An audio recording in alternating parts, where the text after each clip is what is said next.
Bueno, buenos días. Hoy vamos a seguir lo que es el tema de membrana. Hoy vamos a hablar de la superficie celular, ¿sí? Las especializaciones de la membrana, la parte externa de la membrana y las uniones de las células, que por lo menos lo más importante para que podamos estar manejando. Bueno, nosotros tenemos eh, ya entendido la estructura de la membrana plasmática, que el modelo del mosaico fluido, que está formado por una bicapa de fosfolípidos, colesterol entre los fosfolípidos, proteínas inmersas entre ellas y los carbohidratos que se proyectan hacia la cara externa de la membrana. Eso ya tenemos entendido. Vamos a hablar de las diferenciaciones de la membrana. Diferenciaciones de la membrana o especializaciones de la membrana, también le llamamos generalmente. Entonces, eh, vamos a hablar mirando un poco esta estructura. Esta es una célula, una representación de la célula epitelial.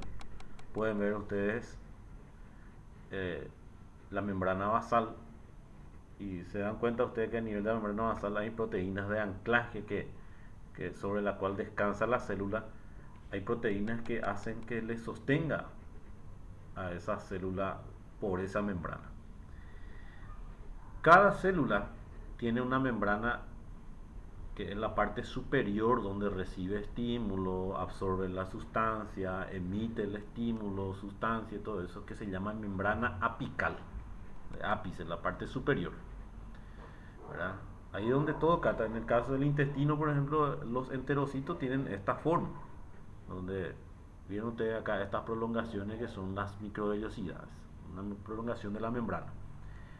Esta parte de la membrana que está en contacto con la célula vecina se llama membrana vasolateral, que también tiene comunicaciones o uniones proteicas con las células vecinas. Y el de abajo, que es la membrana basal. Entonces, apical, lateral o membrana vasolateral y la membrana basal. Las especializaciones, que uno de los que más se habla, eh, uno de los que más se habla de una especialización de la membrana apical. Entonces, tenemos sus características. Las microvellosidades, no olvidar que es una especialización solo de la membrana apical.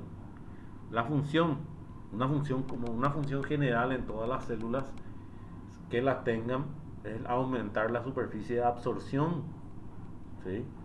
Por eso se encuentra en el intestino, se encuentra en los túbulos renales. ¿Por qué? Porque lo que hace es como es una especialización de membrana así, de la membrana apical, una prolongación de la membrana plasmática, hace que aumente la superficie de absorción sin aumentar, sin necesidad de aumentar cambios en el tamaño celular.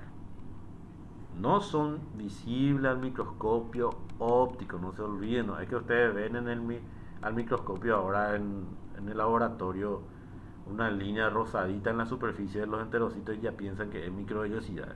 Lo que se puede ver son las vellosidades, que son los pliegues de la pared intestinal, donde en el borde están el epitelio cilíndrico simple. La microvellosidad está en la superficie de cada célula, no en el intestino completo. Entonces, no se ve al microscopio óptico. Lo que se suele ver es una pequeña raya eh, rosado, oscuro, que es la capa de moco nomás que tapiza, sintetizado por las células caliciformes. Aquí vemos, ¿verdad? Estas son las vellosidades. Estas son vellosidades, ¿verdad?, del intestino. Y en la superficie, en el borde de las vellosidades, están tapizadas por epitelio cilíndrico simple, que es cada una de esas células, cada uno de esos enterocitos van a tener las microvellosidades otra vez, que es una parte de la membrana plasmática. Bueno, la composición básica del, de las microvellosidades, tenemos, por ejemplo, la principal estructura es la actina. La principal estructura que conforma es la actina. Tiene otras proteínas de anclaje que le sostiene a esa actina y mantiene la forma de la microvellosidad que, que pueden ser miosina, espectrina.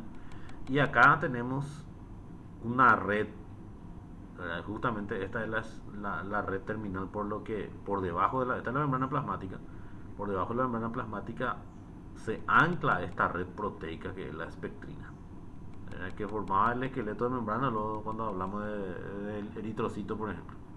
Entonces, no olvidar, las microvellosidades, su estructura básica más importante es actina.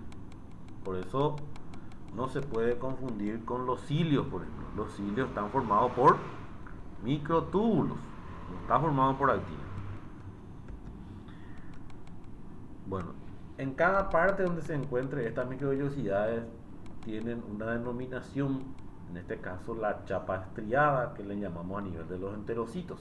En la superficie apical de los enterocitos se llaman chapa estriada. En los túbulos renales, túbulo proximal del riñón, se llaman ribete en cepillo. Y en el epidídimo y conducto deferente y en el oído interno le llamamos esterocilios. En todos estos tienen esa función que estamos hablando de aumentar la superficie de absorción de la célula. Pero ¿qué pasa? A nivel del oído interno no participa específicamente en la absorción, sino que participa en la traducción sensorial de las ondas sonoras para poder transmitir, convertir una onda mecánica en una onda eléctrica para que se produzca el impulso nervioso en el oído interno y enviar al sistema nervioso para que se haga consciente de lo que uno está escuchando. Bueno, entonces, estas microvellosidades encontramos en los túbulos proximales, aquí, túbulo proximal del riñón. Encontramos en el epidídimo y la primera porción del conducto deferente, ¿verdad? Y en el intestino. Acá ustedes pueden ver el oído externo, el oído medio, caja timpánica y el oído interno. Y el oído interno es la que contiene células especializadas que tienen unas prolongaciones apicales que son los esterocilios. Enseguida voy a mostrar acá. Acá está, este es el epitelio del epidídimo. El epidídimo tiene un epitelio cilíndrico, pseudoestratificado, ¿verdad? Con esterocilio. ¿Vieron los esterocilios cómo son? Son unas prolongaciones largas de la superficie apical de la célula, diferente a los cilios. En la tráquea, por ejemplo, cilíndrico, pseudoestratificado, ciliado con células caliciformes. Esa es la diferencia. Solamente estos dos lugares encontramos epitelio cilíndrico pseudoestratificado. Solo que en la tráquea es ciliado. El cilio son mucho más numerosos y toditos son cortitos. Sin embargo, los esterocilios son alargados y no son tanto como los cilios. Bueno, entonces esa es la diferencia. Acá se ven los esterocilios. Acá es el oído interno, se encuentran unas células especializadas tanto en la parte vestibular como en la coclear. Estas células son las células ciliadas tipo 1 y tipo 2. Y vieron que acá están las prolongaciones apicales que son los esterocilios, ¿verdad? Y se dan cuenta de la representación. Cada uno de los esterocilios, sinocilios le llaman a este más largo, cada uno tiene una unión proteica con la siguiente. Entonces, cuando la onda mecánica llega al oído interno, produce una vibración de estos esterocilios. Se mueve este y al moverse este le mueve a todo el mundo también porque se estiran, pues. Entonces, la onda mecánica lo que produce es vibración de estos esterocilios. ¿Para qué? Para abrir canales de iones potasio. Abre canales de iones con carga positiva para que entre dentro de la célula. Al entrar estos iones con carga positiva despolariza las células ciliadas y abre canales de calcio. Estos canales de calcio van a permitir la transmisión, la producción la eliminación de neurotransmisores que van a pasar a través de estas fibras nerviosas, porque esta es una fibra. Esta es una fibra nerviosa que está unida a la célula. Convierte esa onda mecánica en una onda eléctrica para generar un impulso nervioso, y eso va a llevarse hasta el sistema nervioso central para que se haga consciente de lo que escuchamos. ¿Se entiende? Entonces, en este caso hay una traducción sensorial. ¿Por qué? Porque esto ayuda a la conversión de una onda mecánica en una onda eléctrica. Bueno. Uniones celulares. Las uniones celulares tenemos varios tipos. 3 es lo que yo quiero que ustedes se manejen bien. La mayoría de estas uniones intercelulares están entre las células epiteliales. Acá, por ejemplo, ven ustedes que esta es una célula epitelial, acá tenemos la membrana basal, y entre la célula, el espacio intersticial, hay unas uniones. Por ejemplo, es la uniones oclusivas, que lo que hace es ocluir el paso de sustancia a través de eso. Justamente eso ayuda a que las células epiteliales puedan tener una función de impermeabilidad, de protección. ¿Por qué? Porque no permite el paso de sustancia a través de ella. Ahí. Entonces, tenemos las uniones oclusivas. Este cuadro está en el libro de Roberti. Unión oclusiva, ¿verdad? Su proteína de unión más importante es la ocludina, y se asocia a la actina a nivel interno de la membrana. Acá tenemos el desmosoma puntiforme, que tiene como proteína asociada los filamentos intermedios. El filamento intermedio es uno de los filamentos más estables y más resistentes a las tensiones mecánicas. Ahí ya se dan cuenta ustedes que el desmosoma puntiforme se encuentra mucho en los lugares del cuerpo donde las células van a soportar mucha tensión mecánica, mucha deformación en la parte de la piel, ¿verdad? Uniones celulares de los epitelios que van a soportar tensiones. Y las uniones comunicantes que son muy importantes, que vamos a hablar, ¿verdad? Vamos a hablar de las uniones oclusivas primero. Estas uniones oclusivas tenemos sinónimos, son una ocluden, unión estrecha o banda de sellado, ¿verdad? Estos son sinónimos nomás. La ubicación siempre se encuentra por debajo del borde apical de las células. Entonces tenemos, si ustedes miran el dibujo anterior, acá está, ¿viste? Está el borde apical, y un poco por debajo se encuentra las uniones oclusivas. Característica. ¿Cuál es su característica principal? Cerrar el paso del espacio intersticial y evitar el pasaje de sustancia a través de ese espacio. Abundan en epitelios impermeables, la célula de Sertoli y el testículo. Prácticamente se encuentran muy distribuidos en las uniones donde se denominan barreras hematotisulares, es decir, una barrera que separa un tejido determinado con la sangre, con la circulación. Ahí tenemos las barreras hematoencefálicas, la barrera hematotímica, la hematotesticular, la hematoocular. La hematotesticular, por ejemplo, ustedes saben que hay unas células que se llaman células de Sertoli dentro de los lobulillos, dentro de los túbulos seminíferos, y la sangre solo está a nivel del intersticio, en los vasos sanguíneos. Entonces, en las células de Sertoli absorbe de la sangre solo los nutrientes para darle a las células espermatogénicas. Las células espermatogénicas no pueden estar en contacto directo con la sangre. Entonces esa barrera está formada por las células de Sertoli. Bueno, entonces hay muchos lugares donde se encuentra, pero también hay lugares donde hay muy poco, ¿verdad? La vesícula biliar y eso, por ejemplo. Bueno, este es un ejemplo de la barrera hematoencefálica. Ustedes saben que la barrera hematoencefálica, antes de hablar de eso, es importante saber que las células principales son las neuronas, ¿verdad? Y las neuronas tienen unas células que le dan sostén, nutrición y protección, que se llaman gliales, células gliales. Estas células gliales, hay células que producen vaina de mielina en el sistema nervioso central, por ejemplo, que son los oligodendrocitos. Las células que se encargan de de la fagocitosis que proviene de los monocitos de la sangre que son la microglía, ¿verdad? La microglía es el macrófago del sistema nervioso central. Y después están los astrocitos. Los astrocitos son dos tipos: astrocitos protoplasmáticos y astrocitos fibrosos. Los astrocitos protoplasmáticos son los que forman la barrera hematoencefálica y los astrocitos fibrosos son células encargadas de la reparación eh, de algunos tejidos dañados, reparación de tejidos a nivel del sistema nervioso.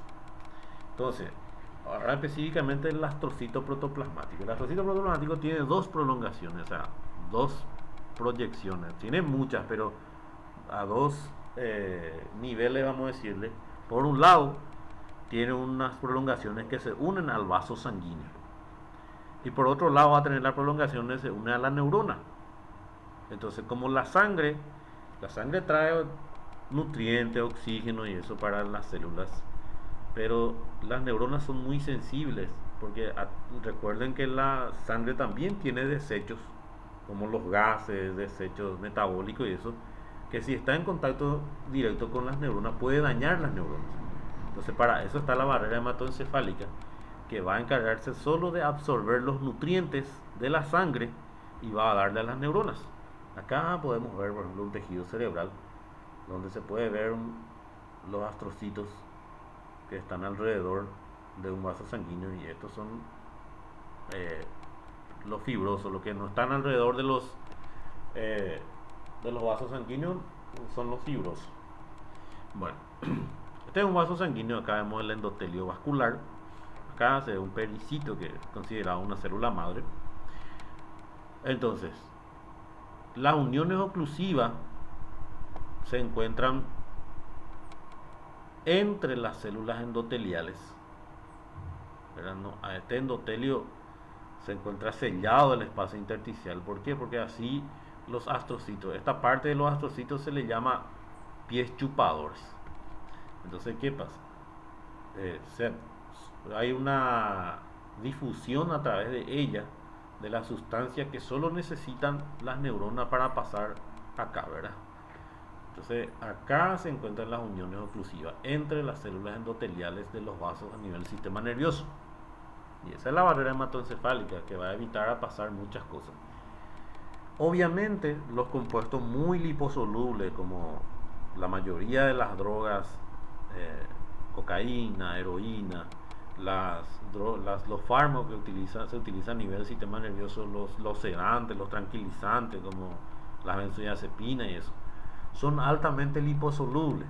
Entonces la barrera hematoencefálica no le detiene, puede difundir tranquilamente hacia las neuronas. Por eso tienen efecto hacia las neuronas.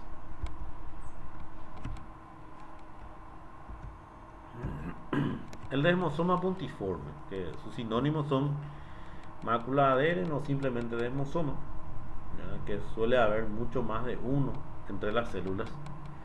Y no se olviden, está en relación con el grado de tensión mecánica de las células de un tejido, ¿verdad? ¿Por qué? Porque está prácticamente unido a filamentos intermedios, son filamentos mucho más resistentes que los otros componentes del sistema de endomembrana. Por eso es importante recordar que van a encontrar en abundancia en los lugares donde hay mayor tensión mecánica. Estas son sus proteínas asociadas, ¿verdad? Que más bien a mí me gustaría que sepan el concepto y dónde está distribuido y para qué son. Las uniones comunicantes, también llamadas uniones nexo, gap junction o uniones con hendidura. Puede haber más de uno, puede situarse aleatoriamente en el espesor de la membrana, siempre en contacto con la membrana vasolateral. Están formados por canales proteicos hidrofílicos por donde las células van a comunicarse entre sí. Y no se encuentran en células móviles. No se olviden, esas células móviles no va a tener porque une las células vecinas entre sí. Y esta es la representación más importante, más acertada. Esta es la bicapa lipídica de una célula y esta es la otra bicapa lipídica de otra célula. Este es el espacio intersticial. Y acá se forma un canal, ¿verdad? Cada membrana tiene su canal que se denomina hemiconexón. Y en otro lado hay otro hemiconexón. En conjunto ellos forman un conexón. Cada hemiconexón está formado por 6 proteínas, un hexámero de proteínas, y cada una de esas proteínas se llaman conexinas. Entonces, un hexámero de conexinas, es decir, 6 conexinas forma un hemiconexón y 2 hemiconexones forman un conexón. Y en el centro de este canal es un canal hidrofílico, ¿verdad? De 1,5 nanómetros aproximadamente. Eh, eh, Perdón, sí, un diámetro efectivo. Entonces, eh, generalmente por este canal puede pasar iones, moléculas pequeñas de hasta 1900 alto. No puede pasar material genético y macromoléculas. ADN, eso no va a pasar. Más bien es una unión entonces que comunica el citoplasma de las células entre sí. Por eso es que las células no son un sistema cerrado. Pueden intercambiar nutrientes, pueden pasar agua, muchas cosas a través de ellas. Se pierde este tipo de unión en las células cancerosas, por ejemplo. ¿Por qué? Porque las células cancerosas no comparten nada con su alrededor. Una forma especial de uniones tipo nexo son los discos intercalares que se encuentran en los miocardiocitos, justamente, por donde va pasando los iones potasio durante la conducción eléctrica del corazón. Y por último tenemos la matriz extracelular. ¿Sí? Esta matriz extracelular en los tejidos está formado por una serie de proteínas y proteoglicanos que se encuentra por fuera de la membrana plasmática, pero la membrana plasmática generalmente está anclado a ella, de las células inmóviles, ¿verdad? Principales componentes: los proteoglicanos, una proteína unida a glicosaminoglicano, ácido hialurónico, dermatansulfato, queratansulfato, las proteínas estructurales. Estas proteínas estructurales son las fibras del tejido conjuntivo que ustedes ya conocen, las fibras elásticas, las reticulares y las fibras colágenas. Las colágenas son las más abundantes. ¿Cuál es la célula que produce esta matriz? A ver si recuerdan. La célula que producen esta matriz extracelular son los fibroblastos, ¿verdad? Que son una célula residente del tejido conjuntivo. Y principal célula del tejido conjuntivo, ¿verdad? Y las proteínas multiadhesivas le llamamos en histología, por ejemplo, ¿verdad? La fibronectina y la laminina. Entonces, esta matriz está formada por toda esa estructura que se encuentra en la parte extracelular, la parte externa de la membrana. De eso, acá están las fibras colágenas, la laminina, que son las fibras proteínas de anclaje. Y la membrana también tiene proteínas que le unen a la matriz, le sostienen a la matriz.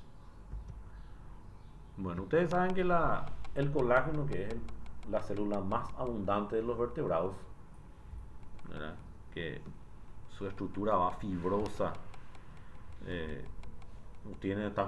su estructura secundaria está formado por una superhélice, diferente otra vez generalmente a las otras proteínas fibrosas, y tiene muy abundantemente glicina, prolina modificada, que es la hidroxiprolina.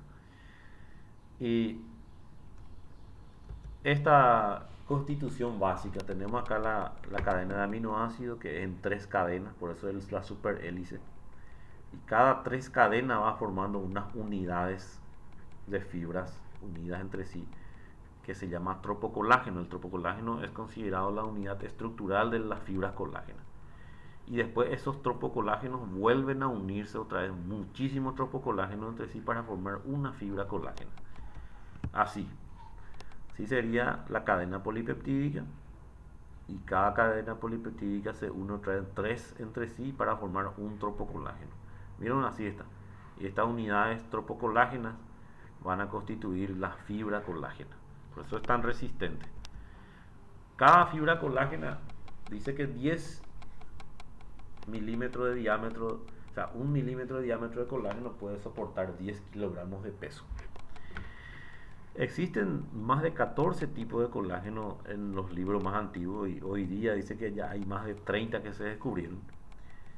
Pero los más abundantes son los primeros cuatro tipos. De entre ese uno, el primero, el tipo uno es el más abundante, el más resistente que encontramos formando los tejidos conjuntivos densos, ¿verdad?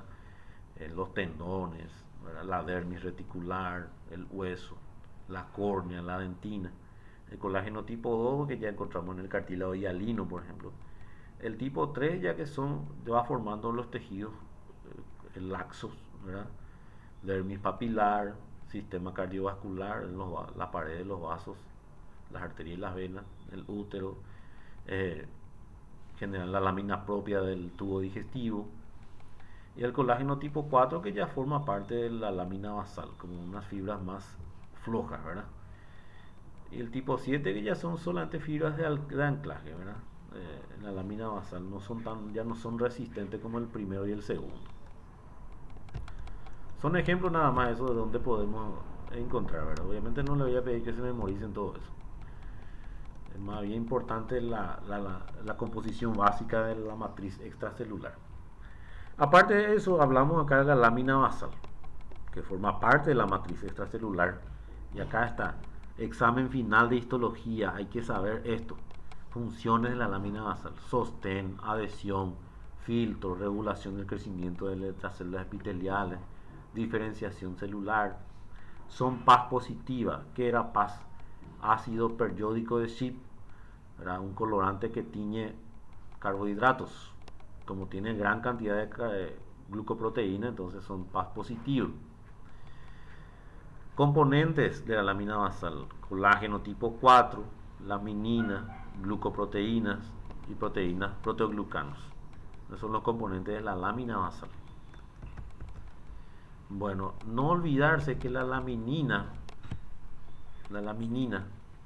es la primera proteína de la matriz extracelular que aparece en el embrión. Y esta laminina también forma parte de una de las proteínas más importantes que forma la barrera de filtración glomerular. Por eso la insuficiencia renal asociada a la diabetes de larga data, por ejemplo, suele ser por daño en la laminina, la proteína. Y bueno, y por último, este va a ser el trabajito, ¿verdad? Tipos de receptores de membrana, receptores intracelulares, tipo de señales, investiguen ya en señal endocrina, exocrina, parácrina, y los neurotransmisores, los tipos de neurotransmisores y funciones básicos. Nomás quiero que investiguen un poco, porque la próxima clase va a ser señalización entre células. Bueno, muchas gracias.